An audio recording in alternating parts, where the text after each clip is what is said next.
Good evening.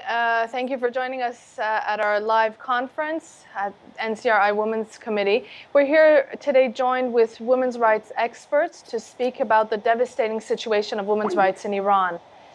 There's a lot of issues that need to be focused regarding women in Iran because the prime victims of the religious dictatorship ruling Iran are, of course, women. From the onset of the Iranian regime's rule, the first rights which were trampled were that of women's rights. And despite all the pressures imposed against women, they have remained defiant and have actually paid a heavy price to obtain their rights. We welcome our dear guests today who are here to join us to speak about the situation of women's rights in Iran. I would like to ask each of our distinguished guests to introduce themselves before we start the program, the questions and answers. Go ahead. I'm Carol Fontaine, and I am a professor of religious studies in Boston, Massachusetts. I have been following the situation in Iran and in Iraq now for 13 years. Thank you. Thank you. I'm Donna Hughes, and I'm a professor at the University of Rhode Island in the departments of Women's Studies and Sociology. And I'm also an activist for women's rights. And a number of years ago, I realized that the two biggest threats in the world today to women's rights were sexual exploitation and Islamic fundamentalism. So those are really my two areas of study. I focus a lot on sex trafficking of women, and I certainly have also follow very closely what has happened to women under Islamic rule. Thank you. Well, I'm Ana Barros. I'm a lawyer. I'm a human rights activist, and I work mainly with migrants. And a few years ago, I took conscience that the human rights in the countries that don't belong to the so-called Occidental world are in danger, and humans will be the first victims. So I decided to take part of the struggle to make the women stand.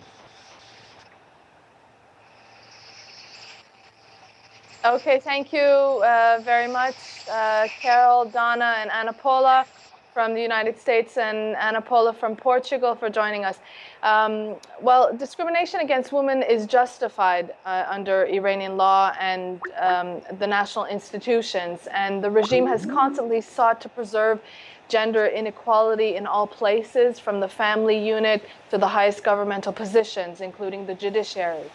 And the Iranian regime is committed to using the law to uphold a misogynist worldview, and it clearly does not believe in gender equality. Women in Iran lack the ability to choose what to wear. They don't have an independent choice, in education. They're forbidden to study in 70 different fields. They don't have the right to divorce. They don't have the right to child custody. There's no protection for them from violent treatment. And every day they're arrested, beaten, and imprisoned for wanting to get their rights. Now, this is a regime which leads the world in executions. And it recently, in the last week, it ordered the execution of 2 women along with 32 other prisoners. And since Rouhani's tenure, 1,900 people have been executed, including 53 women. And this is the highest rate of executions of any, president of the Iranian regime. Every day, more laws are ratified to step up pressure and oppression against women, and inhuman measures, such as, for example, organized acid attacks, because of so-called improper veiling and banning women from, entering sports stadiums are examples of what, everyday life for women in Iran is like. Now, we just recently learned that UN Women, which is the international body responsible for safeguarding the rights of women, has invited and will allow the Iranian regime to participate in a meeting in September to discuss the progress of women's rights in a meeting called Global Leaders on Gender Equality and Women's Empowerment, a commitment to action. I'll just give you a little brief on that. In 1995, 189 governments adopted the Beijing Declaration and a comprehensive roadmap for gender equality, the empowerment of women, and the human rights of women and girls was, was worked there. The platform for action made commitments under 12 critical areas of concern, and it helps, for equal rights, freedoms, and opportunities for women and girls to be free, to live free of any fear and violence. And this has been a powerful source of guidance and inspiration. Now, today's topic of discussion will focus on women's rights in Iran and the need to pressure the Iranian regime to sign the CEDAW. The CEDAW is the Convention on the Elimination of All Forms of Discrimination, and it was adopted in 1979 by the United Nations General Assembly. The Iranian regime, among other countries like Somalia and Sudan, has not signed. They're not signatories to the CEDAW. So this makes actually violence against women, legalized and justified in Iran. And so today we're here to get questions and answers on the situation of women's rights in Iran, and on the issue of the CEDAW and the Iranian regime not being a signatory to it. Start with Professor Hughes. You could maybe introduce yourself once more again, and then we're here to listen. Okay, I am a professor. Okay, there we go. At the University of Rhode Island, and I would just like to second what you had to say, Elham. Yes. And that is, we really can't understand the situation of women's rights in Iran, which of course is appalling, unless we understand the nature of the religious dictatorship that rules the Iran since 1979, and it was founded on principles of Islamic fundamentalism, right, which is really a merger of religion, politics, and government. And one of the principles, sort of the founding principles and part of the ideology of Islamic fundamentalism is misogyny. Right. And that is built right into the system, into the laws, into the ideology of the country. It involves the suppression of women's rights. That is the core, one of the cores of theology in Iran. And therefore, we can document all the huge violations of women's rights and even talk about a wish for change, but we cannot significantly change women's rights in Iran without taking down one of those founding principles in Iran. And I believe it is too invested to allow that to happen. Yes. And what we need to understand is that that Iran is really immobile on women's rights. They may give and take a little bit.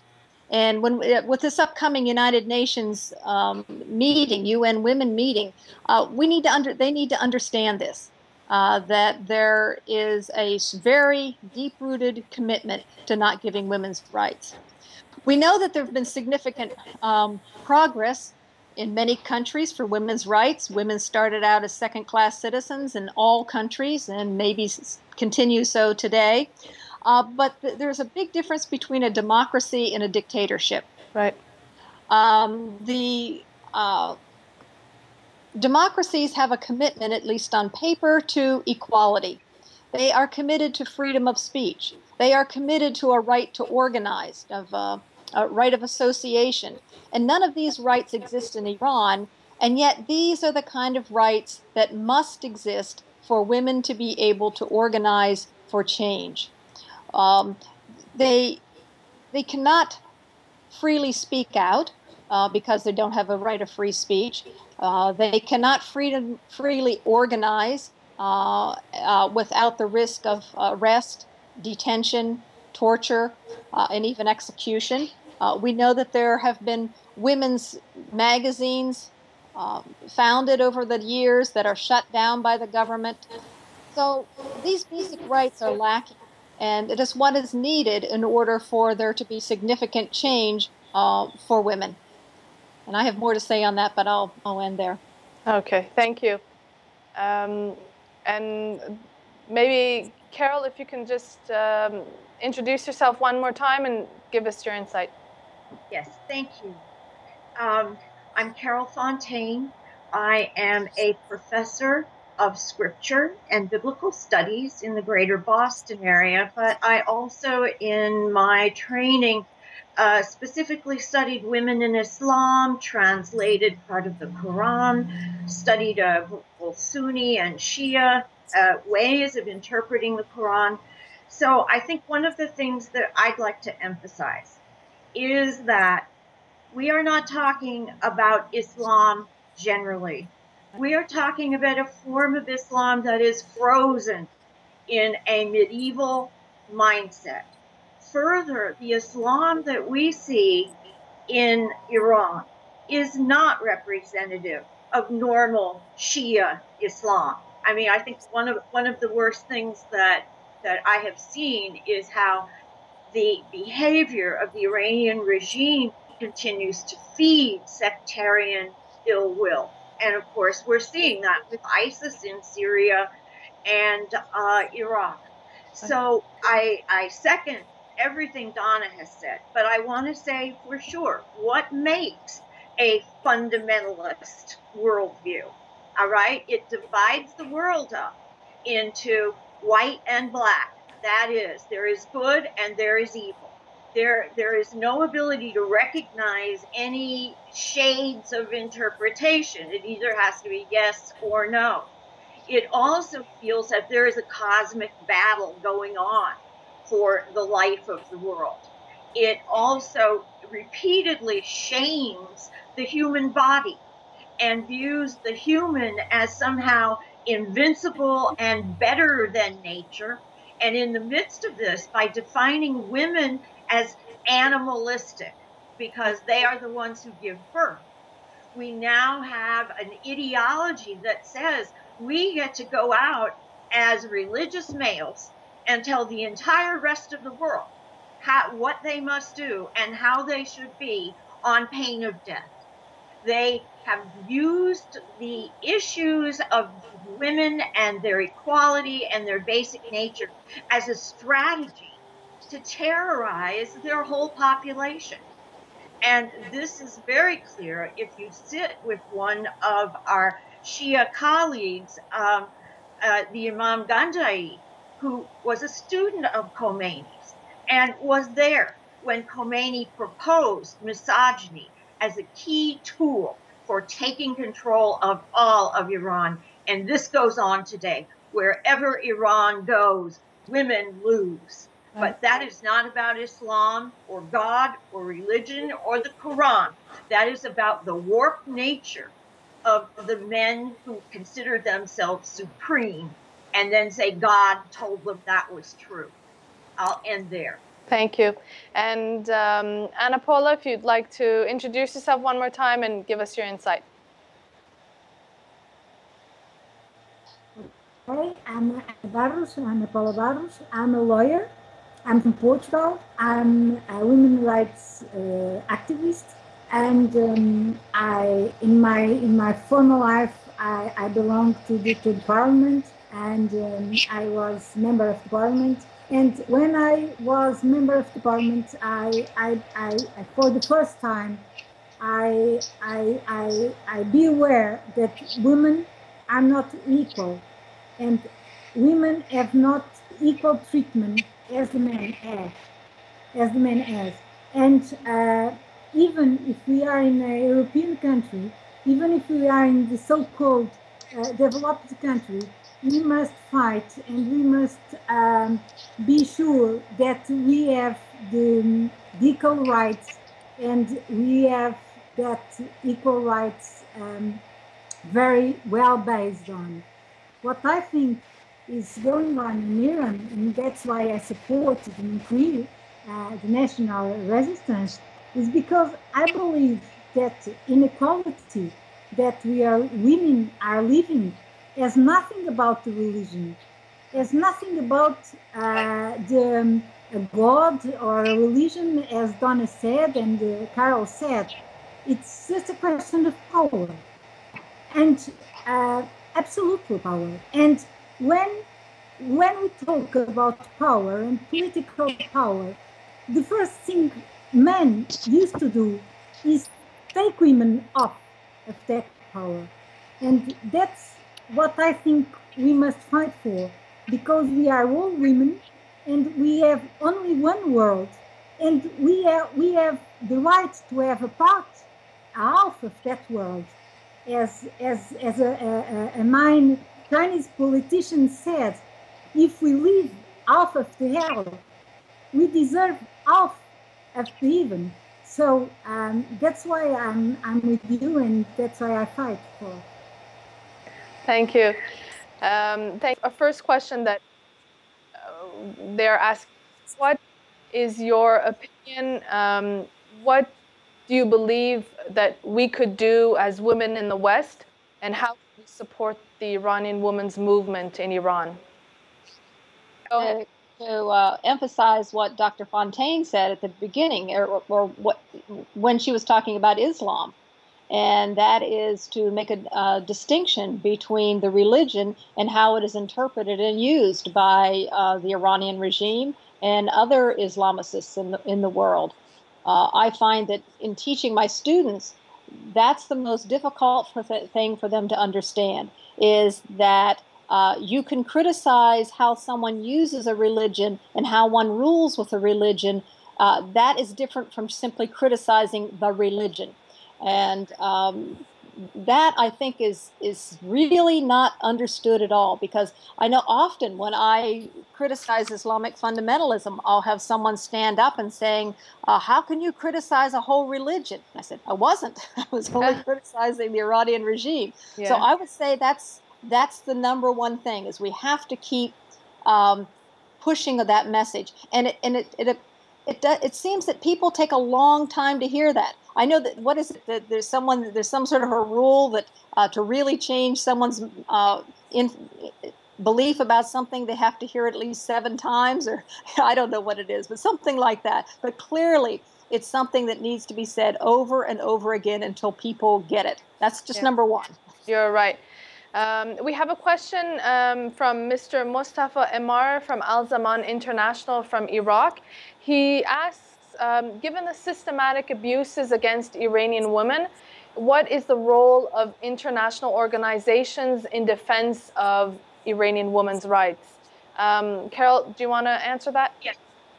Yes, thank you so much for that question. I think it's very critical. One of the things that we are used to saying in human rights is, and it is especially true for women, if even one woman is not free, then none of us are free. Right. What happens to the women in Iran should be considered something like a roadmap of what happens when a bigoted theocracy, that is a supreme leader, says that he is the sole interpreter of what the religion means. So I think it is extremely important for the struggles of our women in Iran to, first of all, that we keep an eye on them. That is, I know from work with Amnesty International that when we write letter writing campaigns, and I know it, clicking a petition or writing one more time to the State Department doesn't seem like it's doing anything. But in fact, we know that treatment of civilians is much better when a regime that is a bad actor knows we're watching. So, for example, we need to support all of the women's rights organizations and persons who are actively being shut down, intimidated, sent to prison. It is shocking just a few months ago, a young woman, Atena Daemi, was sentenced to 14 years for writing a book about the plight of poor children in Tehran. Yes. So we can't have this. There's no room for reform from within. Exactly. The outside has to stay strong. Thank you. We have another question from Ms. Shoha Al-Ghaisi from the website Al-Dunya Al-Watan from Palestine. She asks, what is your assessment of women prisoners in Iranian prisons? Anna Paula, could you answer that? What do you think about the situation of women prisoners? I mean, what kind of rights their rights, are they violated? I do think it's unsustainable, because women that are in prison in Iran doesn't have formed guilty, doesn't have a formal process, the most part of them, and many times when we read about the condemnation and the processes, we see that they are related to drug trafficking, and that these judgments and that this process in court doesn't take more than a few minutes. So they are not serious processes. They are not serious judgments. So I do think we must spread the word. When, as Carol said and as Donna said, when one woman has its own rights put in danger, we all are in danger. And the situation of women in Iran is it's unbelievable. It's unbelievable. We must spread the word, and we must take this situation to all the authorities in our countries so they can be aware of what has been done in the Iranian prisons to the women, and also to the men, but especially to the women that are mothers. Right. Thank you. She also asked another question, Ms. Shoa Al-Ghaisi from Palestine, Al-Dunya Al-Watan website. She also asked another question. Are there women who are on death row in Iran? And how many? Do you know the figures? Could any of you answer that? No, I think that the Iranian regime keeps their information like that secret. This is not an open society. It's not an open country. There are not open records. So I don't think that information is available unless someone knows something that I don't. Let me add on to what you said, Donna. You're right, the Iranian regime doesn't give figures. We know that there are hundreds and thousands of women who are in prisons, and on death row. We have information and we have contact with families who have, sisters, wives, daughters who are in prisons right now. The figures, we don't have it. I don't have it right here. But of course, the figures increase and increase. And the reason is that the women in Iran are not, they have never accepted, the oppression of the Iranian regime. As the oppression increases, well, the more the women are standing in the front line against this regime for, every single bit of their rights. And of course, they are paying the prices for it. They get arrested and are sent to prison. So the numbers of prisoners, of course, increase year in year. We have another question from Mr. Mosanna Jadici from Dasna News site from Kuwait. He asks, who is in your view on women, who are the guardians of their families and sources of income for their families in Iran, and has the number of female guardians increased, and do they have problems, women guardians in Iran? Would any of you know? I don't have any direct numbers, but what I would say is that a woman is the guardian. Given all the restrictions upon a woman without a male next to her authorizing everything, I can imagine how difficult it would be to be a good guardian, because women are not allowed to work in certain professions and wind up begging or in sex trade. There is no way that a woman can get fairness in her role as a guardian, because she's already been declared by law to not be fully human, not as smart as men, not as able to make decisions. Now, perhaps everybody might say, well, it would be wonderful to have marriages that are father, mother, and it's all very firm and sturdy, because that's good for a child. But the reality is that husbands die, and brothers do not always honor their inheritance duties to their sisters.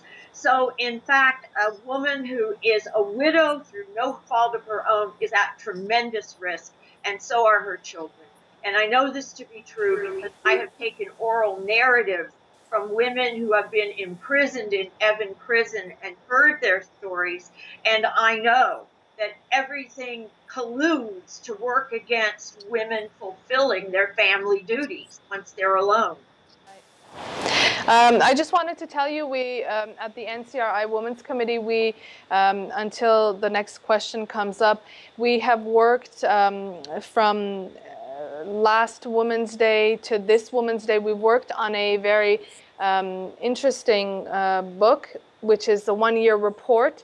There's a lot of figures concerning, you know, female prisoners, or the situation of, you know, the crackdown on women. And this is found on our website in the document. So if anybody would like to go and see it and, you know, just check the figures and the information. And we're also working on other documents that you could find on our website.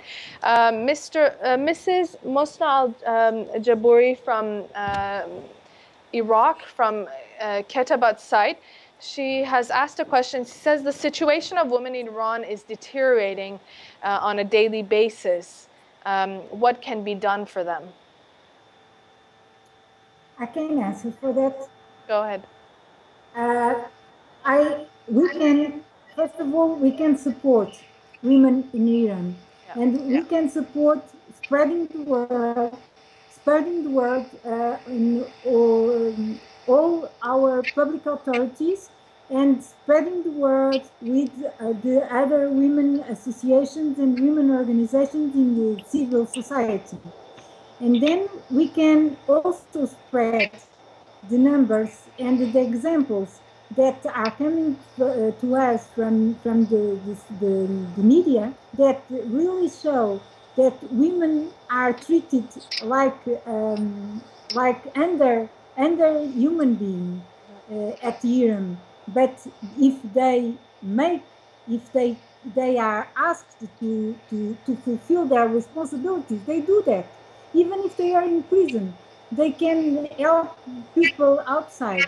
And I do think we must spread the word, and we must unite it, all of us, in creating a great movement to show to the world what's going up in Iran. I do think we shall do that. I do think we have the duty to do that, because people doesn't know what's going on there. Very good. We have another question from Mr. Mosana Jaduchi from Dasman News from Kuwait. He asks, has punishments of stoning to death and flogging women been stopped, or are they carried out secretly? I would say that the Iranian regime is very proud of its floggings. Yep. It is very proud of its violence against women.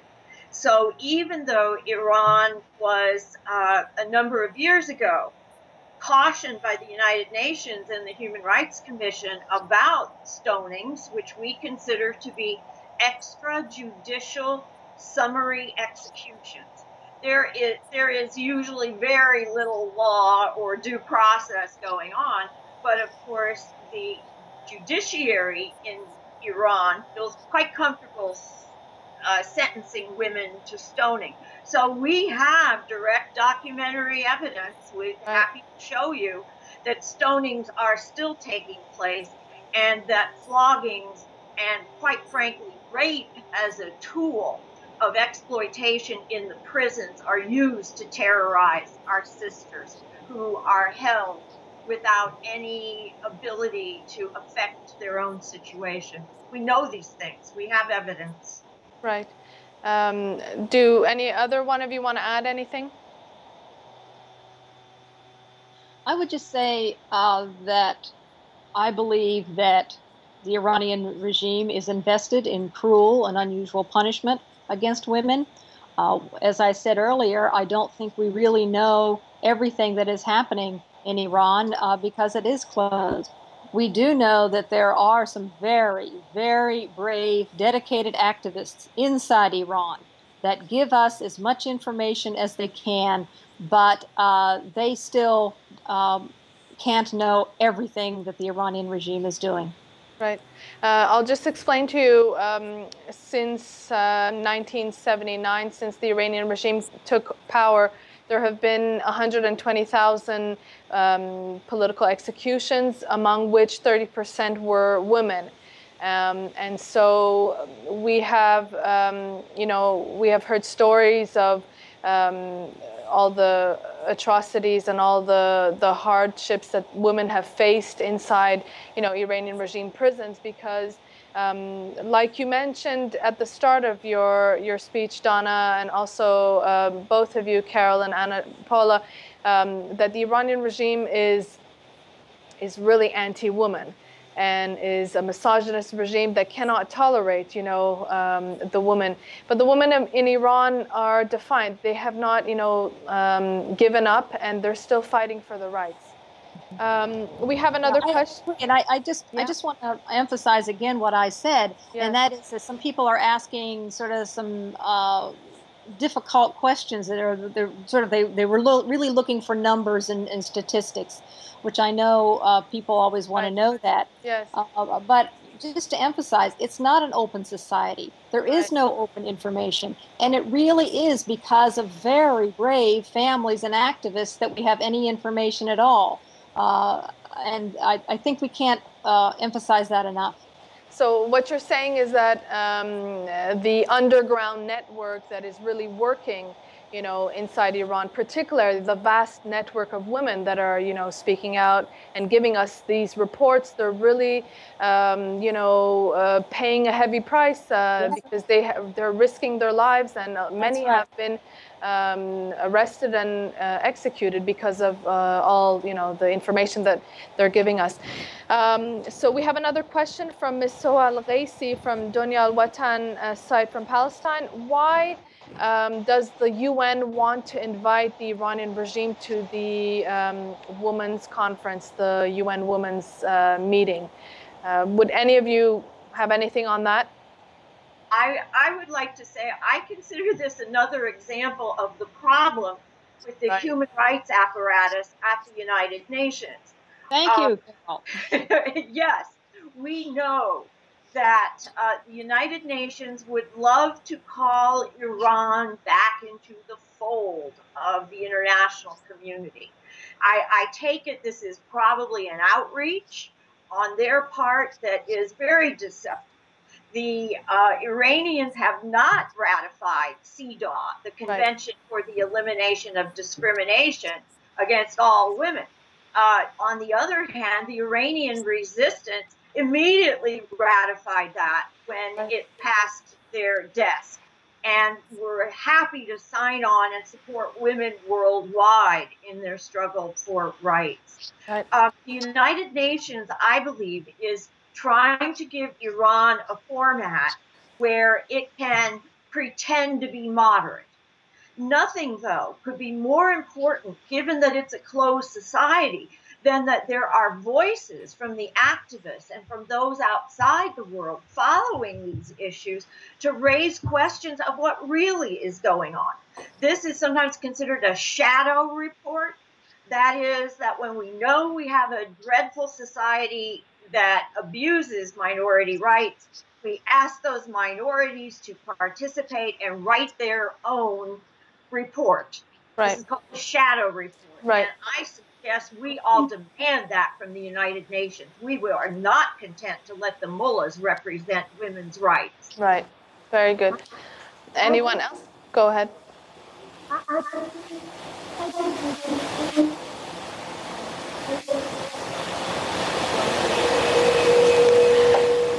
We're getting a cut in your...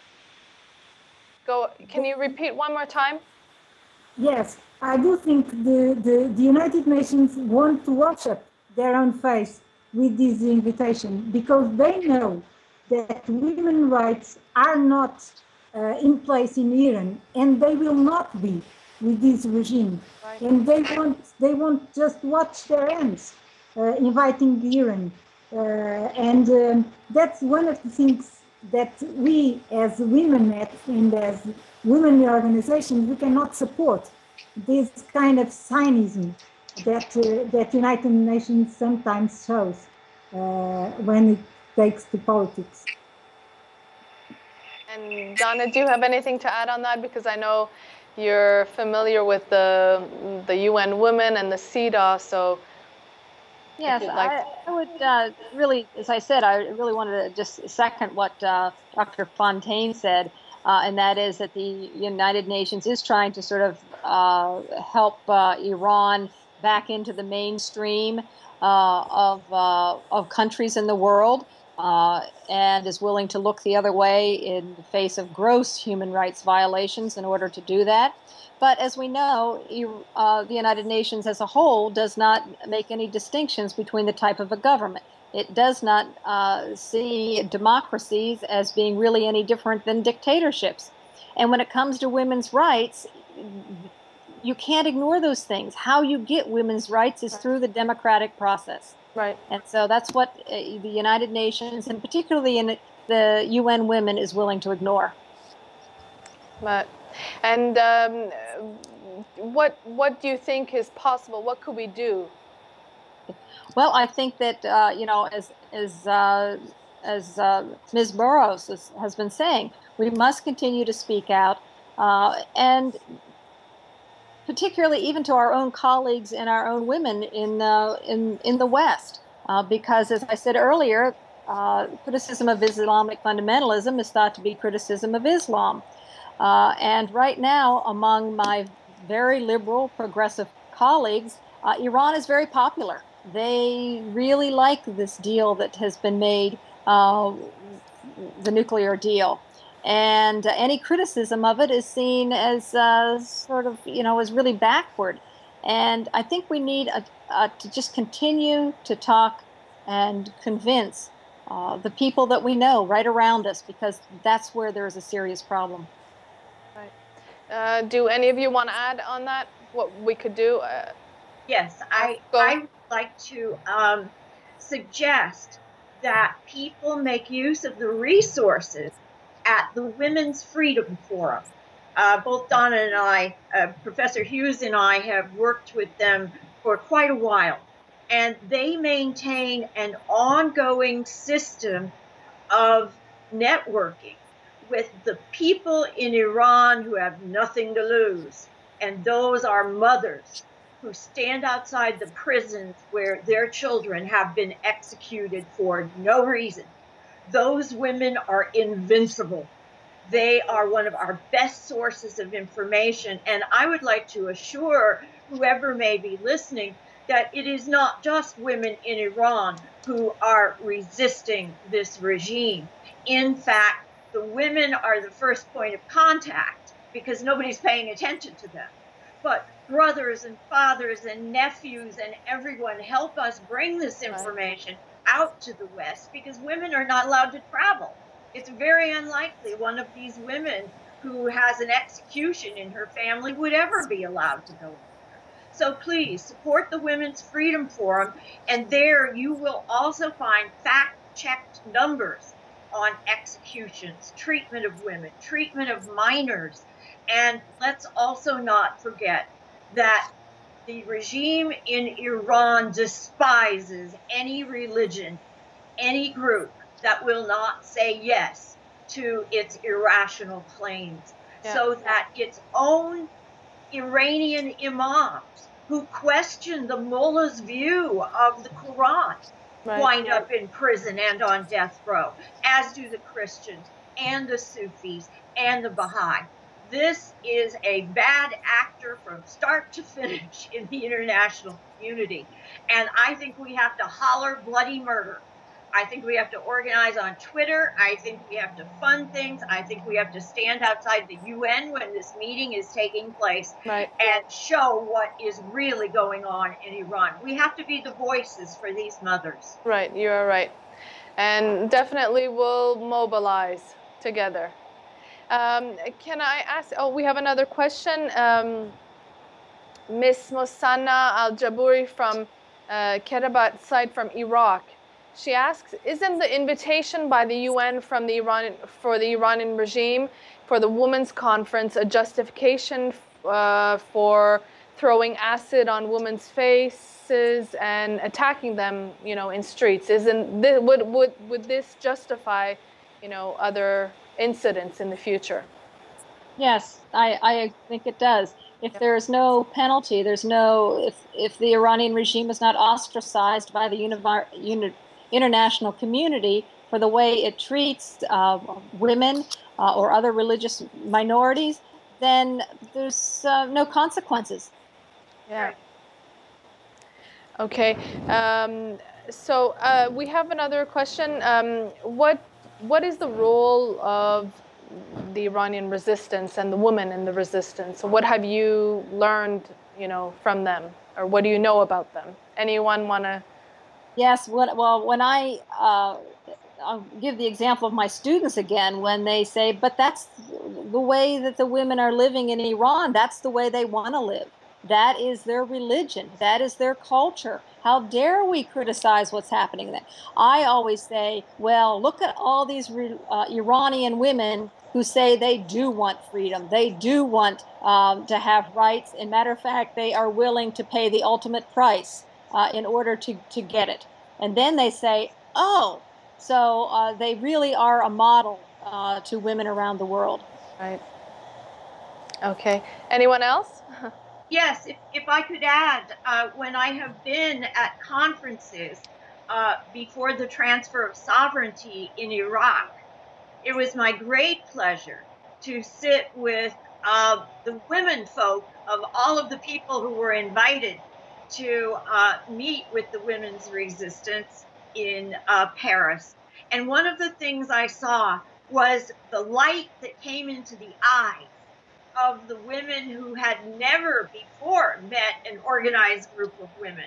When they came with their husbands and they began to see other Muslim men deferring to women, being led by women, taking orders from women. The women who had never seen that, it was like they were just born again, as though they were living anew because they saw that what they always knew inside, which is, I think I could do that. They saw that women can do that.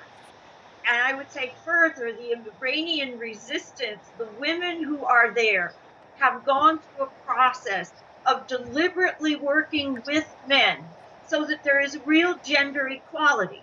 It's not, the men of the resistance, in terms of how they relate to women, I think, show us a model for masculinity that is truly Islamic and truly human. It is a wonderful group to learn from and to be with. And I have every confidence that the women of Iran will win the world for all of us. I hope after they're finished with the mullahs, they could come to the United States Congress and Senate and organize the women so that we can keep our rights. I think they're the bravest women in the world, and we need to know them and work with them. Yeah, you're right. Okay, Well, go ahead. let me add one thing. I Go think ahead. it's important that it's, for me, the women, the Iranian resistance women are the hope we can still have to create an equal world, because you give us, you show us that it is possible to fight for a different thing, even paying a high price. You give us hope, and we must be grateful to you for that. Okay. Now we have another question from Ms. Hannah Al-Attar from Solo Press from Palestine. She asked, what has been done for an international, for example, an international resolution to condemn suppression of women in Iran? Has anything been done in the international community? Do any of you know? No, I don't know anything has been done officially, So I unfortunately. think there's been some non-governmental organizations that have taken a position. For example, Amnesty International has talked about Iran being a prison for women. So that there are some rights groups that have done reports. Certainly, the NCRI Women's Committee has done many reports. The Women's Freedom Forum has done reports. But as far as an international governmental body, no, not that I know of. right. Right. Well, okay. She also asked, do you know specific subjects at university level that women that prevents women from taking part in? Would any of you know any of the university level that women are forbidden to enter? I would say that it would be exactly the fields which compromise our new target for education in the world called STEM: science, technology, education, and mathematics. So it is precisely in the sciences, which are going to be the future in a world that needs to think about energy, that women are being discouraged. And of course, there are other more public, I imagine women are restricted from studying, say, certain legal kinds of things.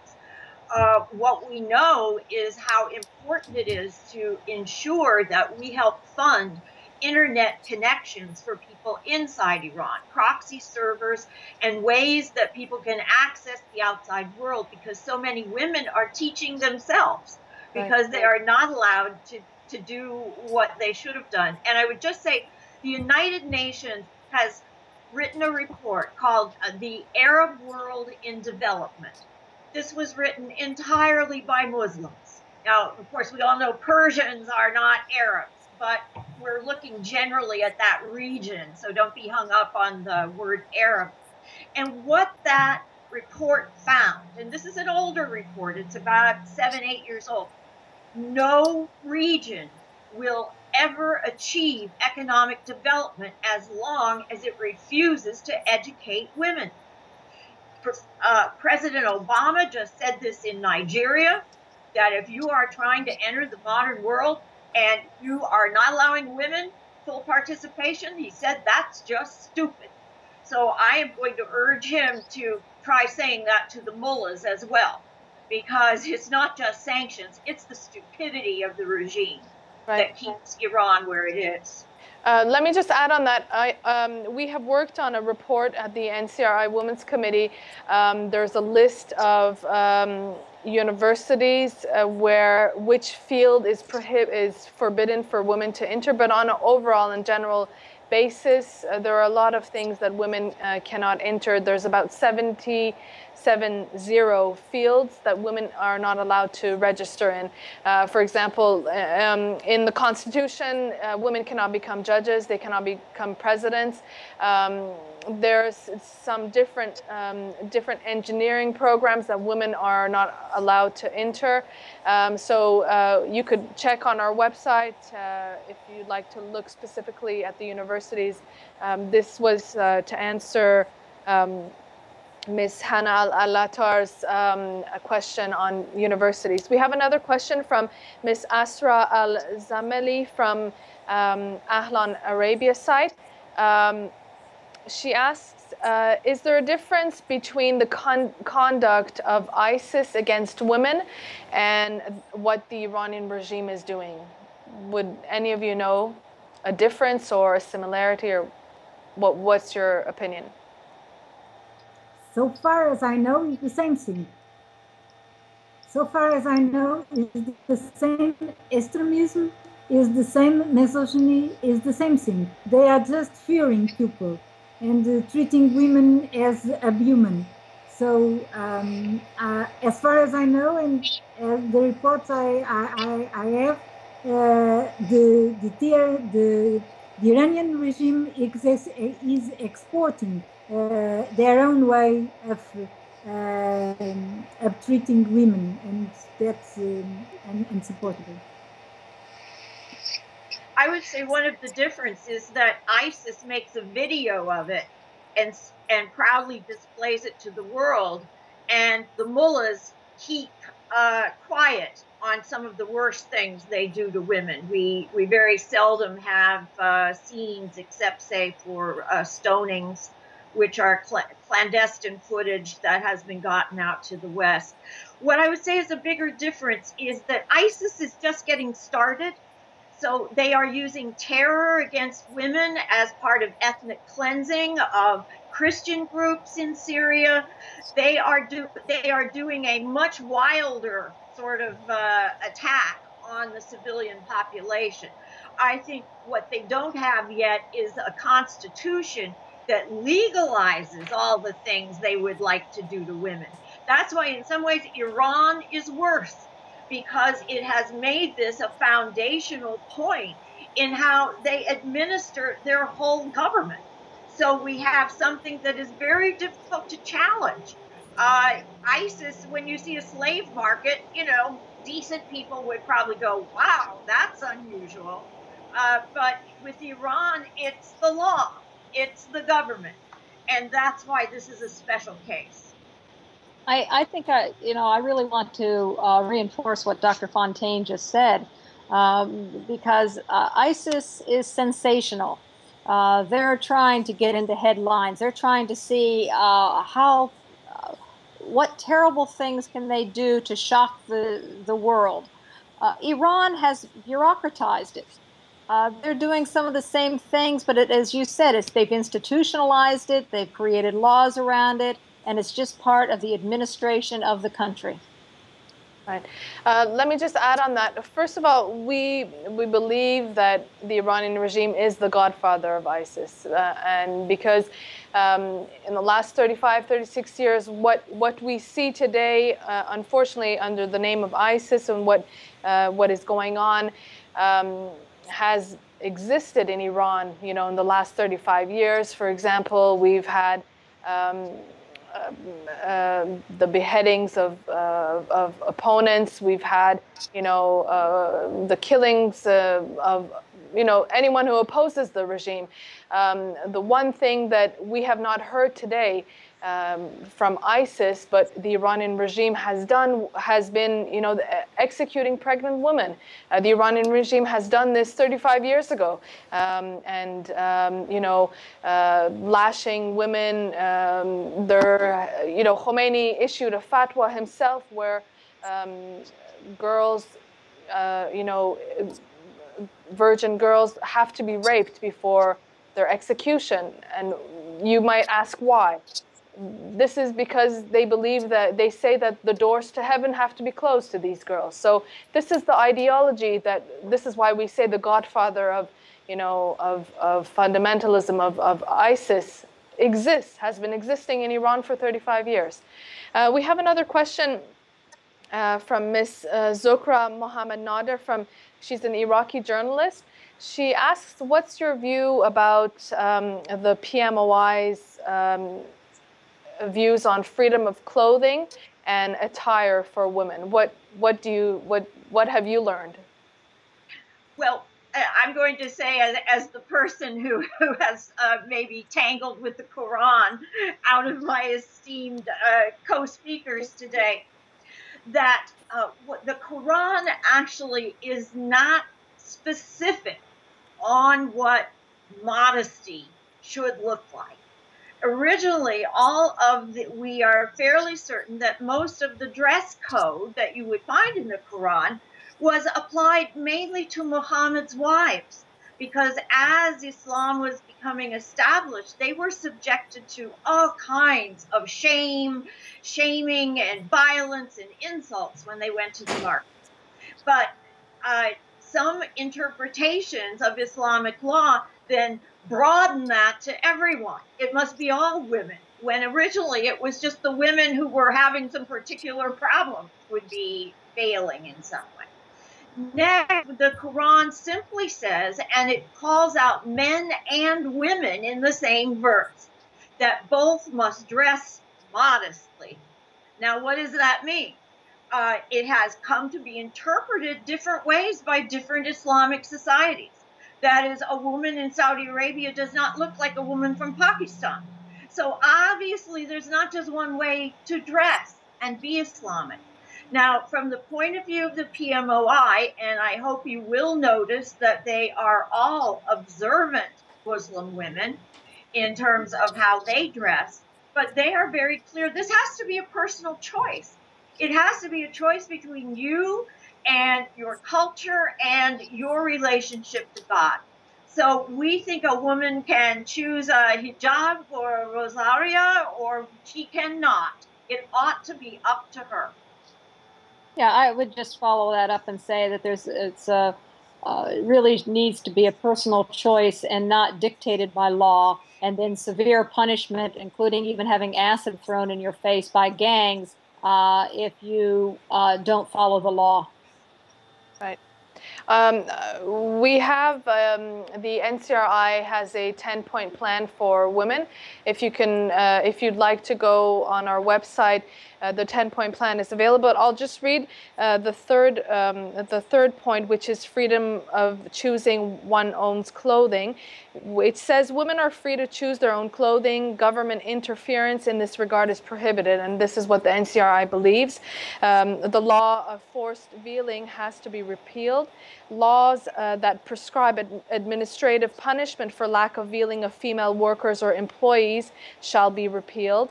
And written or unwritten laws on controlling the clothing or behavior of women under the idea of malveiling, which has violated Iranian women's rights to freedom and security, shall have no place in tomorrow's free Iran. So this is the NCRI's view. Now, I just wanted to, before closing, we fixed the technical problem to Sarah Hazani's video, but before we closed, I wanted to, if any of you have any closing notes, if you want to say anything, any messages to the women in Iran or women who are listening to you, and then we'll say goodbye and we'll listen to the message from Sarah Hazani. I'd just like to say, if I may, how heartened I am. Hi, my name is... Many people have called in from all around the Muslim world. It is a matter of great pleasure to us to hear from our sisters in Palestine and in Saudi Arabia and around the world. And my message for the Iranian resistance in Iraq and for the women of Iran is that we hear you. We admire you. We're going to stay with you. We are not turning back. We will never consent to saying yes to what is happening to you, and we will work with you until that has changed. Thank you so much. I second that. Thank you. I just want to say that while there is a woman that is unequal treated in Iran or out of Iran with the ISIS or in other country, doesn't matter which country it is, we must have a strong word and a strong action. And that you, the Iranian resistance, are our proud. We look at you and we can be proud that someone resists, and someone is there to take the risks that many of us cannot or have not the courage to do. So thank you. We are proud of you, and you can count on us to help you when and where we can. Hi, my name is Sarah Hassani, and I am a PhD student in politics studying in New York City. I am of Iranian descent and have long been interested in women's rights issues in Iran. I am grateful to have been asked for my reactions to UN Women's decision to invite Iran to convene on women's rights matters during the United Nations General Assembly in New York City this fall. It comes as a complete outrage to many of us Iranian women's rights activists, and I can assure you that it is not a decision we quietly condone. As some of you know, the United Nations General Assembly created UN Women in 2010 as the United Nations entity for gender equality and the empowerment of women. Their role, which is self-described as, quote, meeting the needs of the world's women, primarily includes building on the mandates of CEDAW, the Convention on the Elimination of All Forms of Discrimination Against Women. As of today, 187 countries have ratified CEDAW. However, Iran, along with only a handful of other countries, including Somalia and Sudan, has neither signed nor ratified this convention. Given that the body, today known as UN Women, came about as part of the United Nations reform agenda, bringing together resources and mandates for greater impact in the lives of women, I cannot fathom how an invitation from UN Women to Iran to convene on women's rights would serve to do anything aside from legitimize Iran's flagrant disrespect for international human rights standards, particularly as they relate to the status of women. The fact that Iran has not ratified CEDAW, combined with the fact that CEDAW committees have no actual enforcement authority, but rather seek to make recommendations that highlight where areas of progress are needed in a country, should demonstrate how Iran is not willing and cannot afford to have such a body oversee its treatment of women. Unfortunately, the Iranian regime's abuses are so grave that bringing them to light through an internationally recognized body would attract exactly the wrong kind of attention to abuses it seeks to keep hidden at any and all costs. Further, under these circumstances, I think it's very important to emphasize the uniquely gendered aspects of Iran's laws, which are construed in such a way as to target women on the very grounds of their gender. Under the regime's current practice, women's testimonies before the law are worth only half that of a man's, and that's in cases where they're considered at all. Worse yet, we receive news from Iran confirming daily the brutality with which this government perpetuates misogyny and violence against women.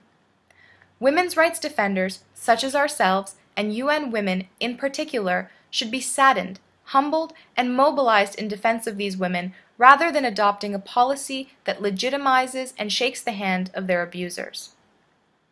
So long as the steadied stream of acid attacks continue, so long as girls young as 9 are bought and sold into marriage, so long as there exists 40% unemployment across Iran for women, and so long as women are paraded in the streets for the purposes of public shaming and monitored in their daily activities by the so-called morality police, we should all take serious pause in engaging the Iranian government on any matters relating to women's rights.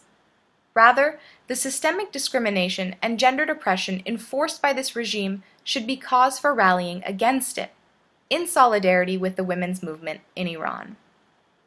The fact that today Atena Daimi sits behind bars for having criticized the regime online and campaigning against the penalty of execution should be reason enough for UN Women to retract their invitation altogether.